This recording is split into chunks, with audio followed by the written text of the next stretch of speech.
Locked in a vast intergalactic struggle against a powerful alien empire, the worlds of humanity need every advantage they can if they are to survive extinction. That's where the Spartans come in, augmented superhuman warriors standing as a bulwark against the forces of evil. But what is a warrior without their shield? And for the Spartans, that shield is the Mjolnir power armor, a powered combat exoskeleton system brimming with technology, designed to turn its wearer into an individual worthy of lifting the mythological Hammer of Thor that the armor is named after. So how does it work? What gadgets and gizmos are housed within the armor, and what would it enable you to do if you ever got your hands on one?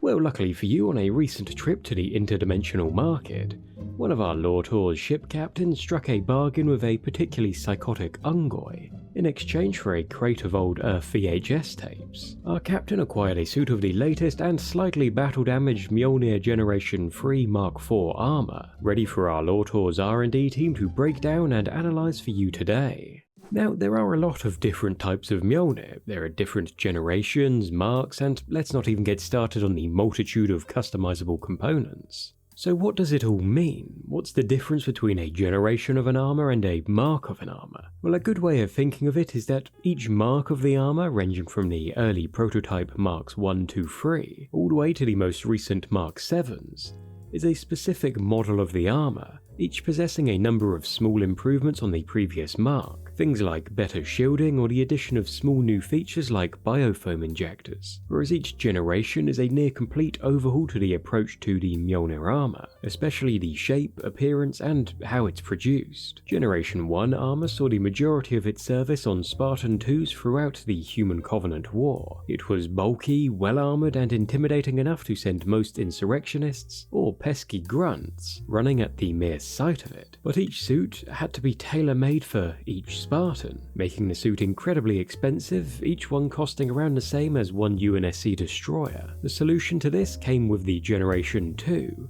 the first program-wide overhaul of the armor, designed to work with the influx of new Spartan 4s following the conclusion of the Human Covenant War. The Gen 2 didn't really improve the functionality of the armor that much, and any performance improvements were minimal at best. However, by streamlining the armor's exoskeleton, reducing complex components, and integrating much of the suit's vital systems into the bodysuit that lay beneath the armored plates, as well as replacing the custom-tailored armor components with modular pieces produced by a variety of companies, the cost of producing the armor was drastically reduced, and allowed for more specialized designs of the armor for Spartans performing in different roles. This cheaper cost also made it much easier to mass produce the armor for the great number of Spartan 4s entering service. The Generation 3 is the latest iteration of the armor, blending lessons learnt regarding modular components and cost from the Gen 2, with higher levels of performance and protection offered by the Gen 1. Within each of these generations exist various marks of the armor. For example, you can find the Mark IV of the armor with many of the same components in both Generation 1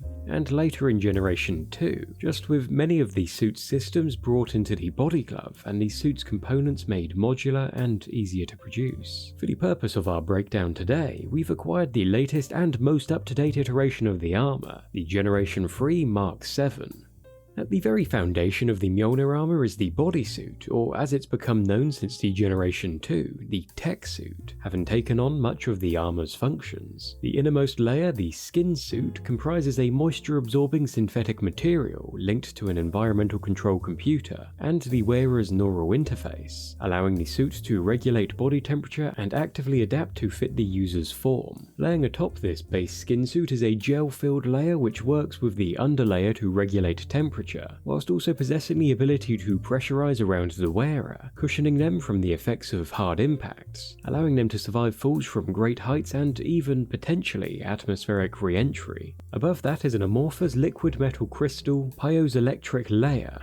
Built out of precursor material, the liquid crystal layer deforms when exposed to an electric charge, acting as a force-multiplying artificial muscle to enhance the user's physical performance. This reactive layer moves the user's body far faster and with greater force than possible out of the armor, significantly increasing the mobility, speed, and strength of the Spartan wearing the armor, doubling their strength and boosting reaction speeds by a factor of 5. Due to the reactiveness of this material, however, even the slightest slightest of movements can produce bodily movements so rapid that they can damage the wearer. If worn by a non-Spartan, their unaugmented frames could easily be snapped like a twig by the increased speed and power of the movements. The liquid crystal layer is controlled by a number of reactive circuits around the bodysuit, which connect to the Spartan's neural interface, boosting their reaction speeds by connecting directly to the thoughts of the wearer and converting them near instantly into movement. As of Mark V of the Mjolnir armors, biofoam injectors have become an integral part to the suit's ability to keep a Spartan fighting during combat, by pumping the medical gel biofoam directly into the site of an injury, sealing the wound. Fitted in between the outer plates and the inner padding, a crystal computer memory layer supports the integration of artificial intelligence, and the skin suit is fully contained by a pressure seal, keeping the system airtight and allowing the Spartan to function both underwater and in space. In the most recent Gen 3 variations of the armor, these survival features have been enhanced by the addition of a survival mode, one designed to keep the Spartan alive in extreme conditions, regenerating severe wounds while the wearer recuperates. Then finally, atop the skin suit between it and the armor's outer layer is a strong and flexible titanium nanocomposite bodysuit, providing both freedom of movement and protection against both small arms fire and even plasma weaponry, thanks to the heat-resistant materials dispersing the plasma weaponry heat. The bulk of this suit's armor comes, however, from its titanium alloy outer shell, thick plating covering the head, chest, arms, hips, legs, feet, and hands, nearly impervious to all small arms fire and somewhat resilient to even armor-piercing rounds. The plates are covered with a refractive coating to help disperse heat from Covenant energy weapons. This protection was only furthered with the introduction of an energy shield system into the Mark V armor onwards. Created from reverse-engineered Kigyar energy shield technology, the latest variant is the Pan-Spec energy shielding system, serving as a protective barrier that shapes around the armor's form,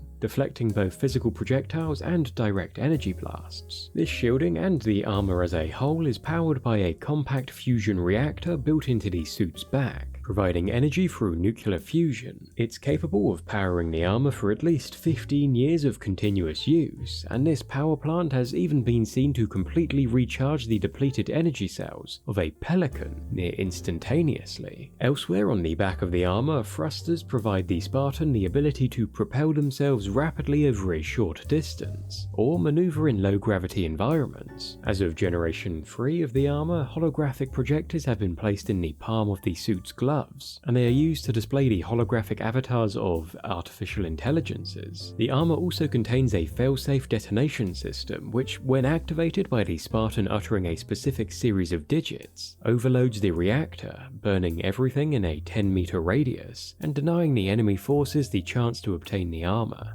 The information hub of the armor is contained within the helmet, running the latest Gen 3 BIOS firmware interface, which initializes and manages core systems like the heads-up display and energy shields, whilst also facilitating neural synchronization between the armor and its wearer by working with the direct neural interface system, which are two core processor chips implanted into the Spartan's skull, acting as an onboard computer using the wearer's brain for processing. When the neural interfaces connector and the base of the skull connect with the armor's onboard sensors, a neural link is activated that translates electrochemical signals from the brain into digital code, allowing direct communication between the Spartan's nervous system and the armor's systems. Data crystal chips containing an AI's personality and processing matrix can also be inserted into the neural interface, working with the suit's memory processor superconductor layer to accompany a soldier into the field, enabling the AI to assist with software intrusion, hardware hacking, and espionage capabilities. The Visual Intelligence System Reconnaissance, or VISOR, is equipped in the Spartan's helmet and is the most advanced heads-up display available to the UNSC. It provides real-time tactical data, navigational assistance, and light enhancement systems, as well as the identification of weaponry, vehicles, and friend or foe designations. In addition to all this, the helmet is also packed with thermal and motion sensors, communications, solar-powered lighting, imaging and video gear, as well as an environmental control unit. That includes filters to remove toxins from the atmosphere, and a rebreather to automatically supply oxygen to the wearer.